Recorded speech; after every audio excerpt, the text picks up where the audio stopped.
جس طرح مالی گلستان کو سینچتا ہے، پانی دیتا ہے، اس کی دیکھ بھال کرتا ہے اور پھر ایک تناور درخت کھڑا کرتا ہے، استاد کی حیثیت اسی مالی کی طرح ہے جو دن رات محنت کرتا ہے، اپنے طلباء پر شفقت کرتا ہے، راتوں کو اٹھ کر ان کے لیے دعائیں کرتا ہے، اور پھر ان سے وہ اشخاص تیار ہوتے ہیں، ہمارے معاشرے کے وہ افراد تیار ہوتے ہیں جو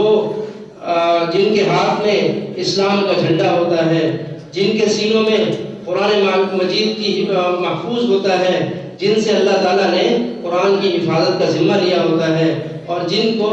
الحمدللہ اللہ تعالیٰ یہ توفیق دیتا ہے کہ وہ اسلام کی سربلندی کے لیے اپنے آپ کو وقف کر دیں، ان سب کا جو صدقہ جاریہ ہے، ان سب کا اجر یقیناً ان اساتذہ کرام کے حصے میں لکھا جائے گا۔ اب میں مدرسہ کے ایک طالب علم حافظ محمد عکاشہ عبدالغفور کو دعوت دوں گا کہ وہ اپنے خیالات کا اظہار فرمائیں۔ نحمده ونصلي على رسوله الكريم، أما بعد فأعوذ بالله من الشيطان